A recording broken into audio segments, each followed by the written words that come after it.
for the kids cooking or kids baking school.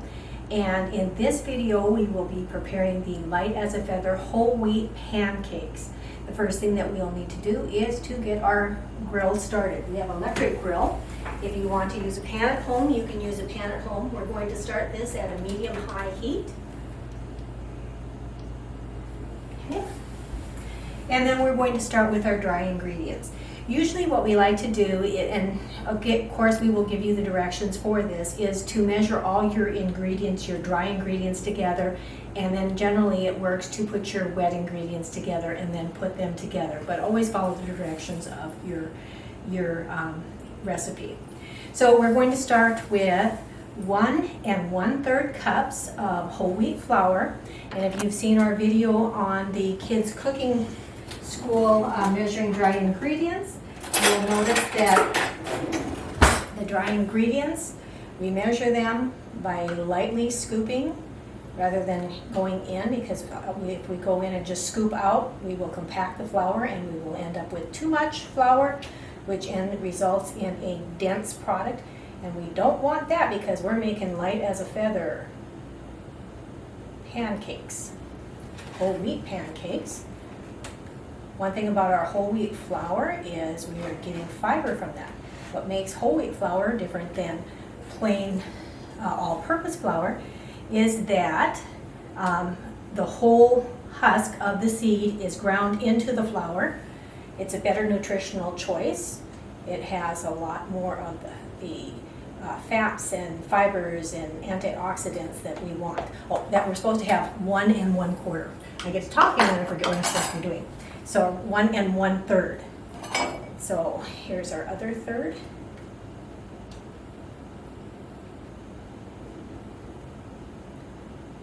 We're just going to tap that out and then scrape it off the top nice and level. Okay. And we'll see that.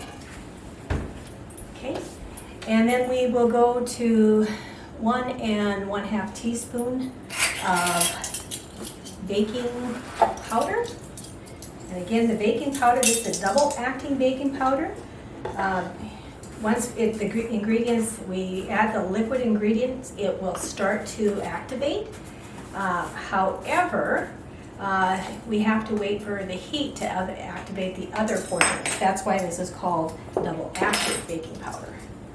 Yeah, this is 1 1/2, so we're going to do the half first. There. Okay, and then here is our 1 teaspoon of baking powder. We're going to set that aside because we don't want to get that mixed up.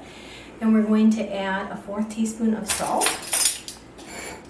And this is a little salt well, makes it really easy to measure ingredients. So 1/4 of salt.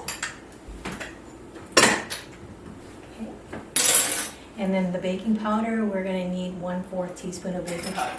Or baking soda. If you happen to get too much baking soda in a product, I can always tell when I judge cookies at fairs if a product has too much baking soda in it, because it becomes very bitter. It's not very good to eat. Okay, and then the other thing that we need is we need a tablespoon of brown sugar.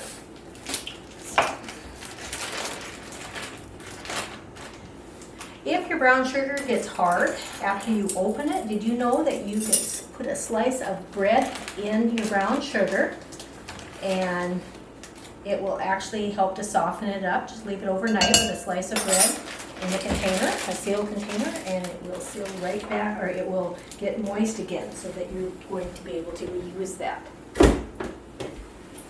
Okay, so now that we have all of our dry ingredients together,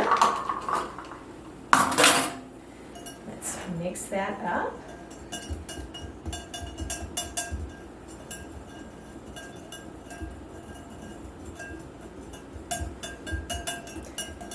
Using a whisk kind of helps to break that up. You do not need a mixer for this. Just yourself and a whisk.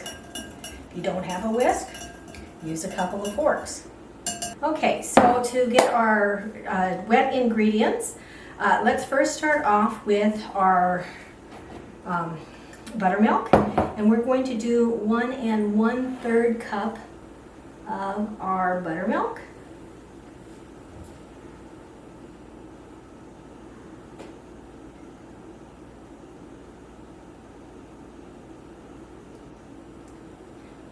think I have a fleck of flour in there. It's going to change the color. And then I'm going to look at that. And I've got too much in there. So it's okay to pour. Let's get down right by it. I still have 1/2. And that's why you should never look at your milk from the top or your ingredient from the top. Always eyeball it from the side.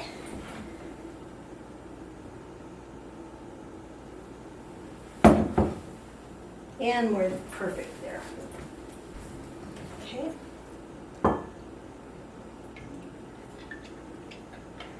And I do like to put my wet ingredients all together. It just makes this nicer for me, so that nothing adheres to anything else or binds to anything else before I get it started. Okay, with your eggs, you will want to make sure to have a small bowl for your egg, and you could either take a knife and crack it this way, or just tap it on the side, and then gently peel that away. The egg looks good. The reason that we put it into a bowl first, just in case that you had a bad egg, you wouldn't want to ruin the rest of your ingredients. So that looks good for us to go. And then we need a tablespoon of oil.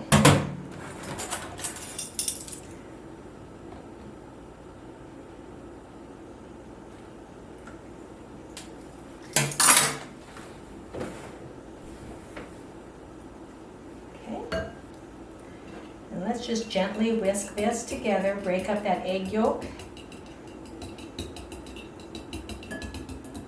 Again, I like to put all my wet ingredients together in something like this so that it doesn't start to bind to the flour before I have the liquid ingredients. And there we go. The egg yolk is broke apart now and is going into an emulsion with the rest of the liquid ingredients.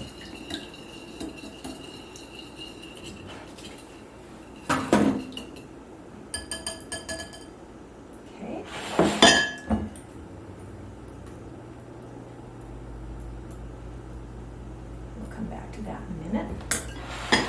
Okay, and then we can take our liquid ingredient and let's just pour it into our bowl. Get rid of that. And then let's whisk it up really nicely. Want to make sure that we don't have any flour pockets in it, so look for lumps and let's try to tap those lumps out of there. Did you know with a lot of quick breads, too much beating can make them tough? We don't want to do that either. We just want to break up our flour, make it smooth. It looks like everything is mixed up thoroughly.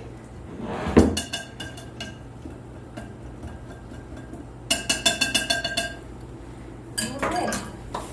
And now let's see if our grill is ready. How do we tell if our griddle is ready? We should see some sizzling.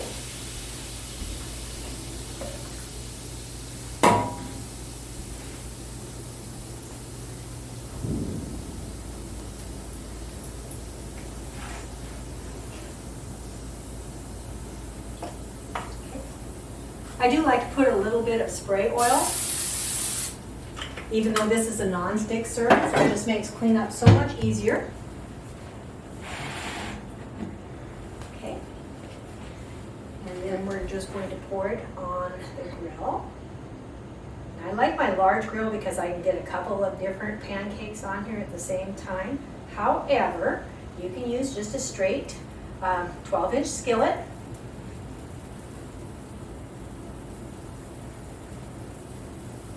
And you'll notice that this does have a little bit different texture if you've made pancakes from a mix or if you've made pancakes from scratch before. You'll notice that, yes, it does have a little bit different texture. I would anticipate that this recipe, with its whole wheat flour, has a lot more nutty flavor to it. How do we tell if pancakes are done? We're going to wait till they bubble. They're going to have small bubbles all over these surfaces. So you should have bubbles coming up everywhere in it. And then the edge is going to, right now it's very, very, very glossy. As it starts to get ready, we don't want to flip it too soon, but when it is ready to flip, it will lose a lot of this extremely glossy appearance, which is wet and undercooked. So we're just going to leave it for a few seconds and wait for this to brown up.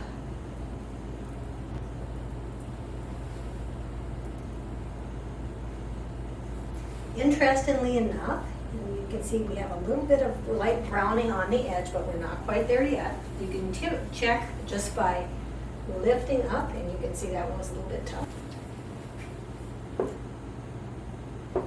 We might have to adjust our heat just a little bit. It should be cooking up a little bit higher or faster than that. And it's okay to turn your grill up a little bit.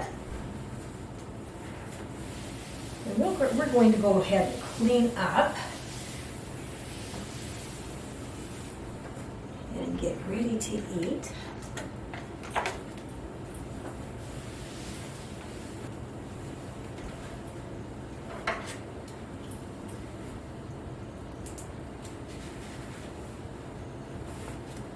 Not there yet.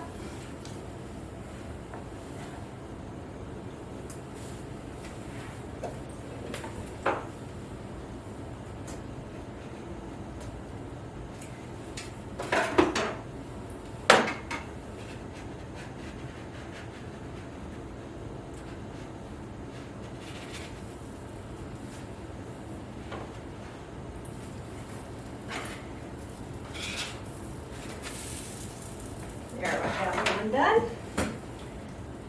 And that's about the color that we like them.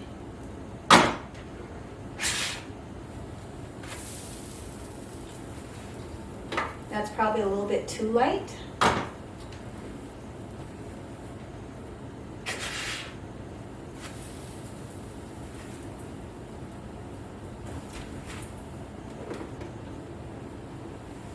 And you'll notice that when they're cooking, once you flip them, it seems like they cook a little bit faster. We're not quite there yet.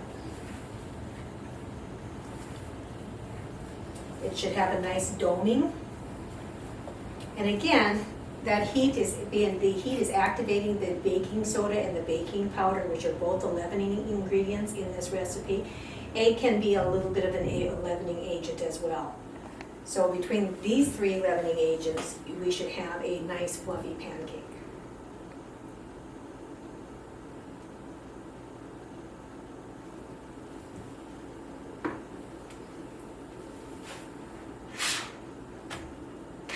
Not quite there yet.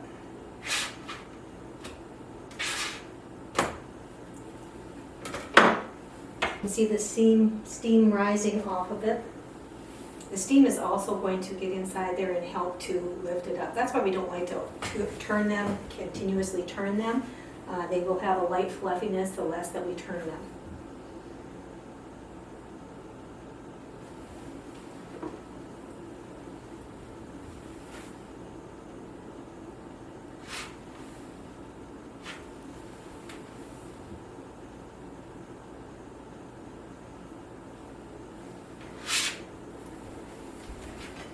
Okay, and there is our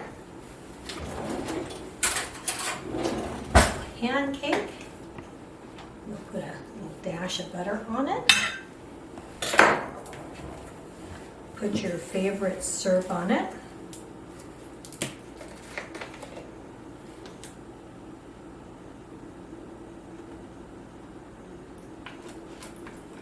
And now you're ready for breakfast.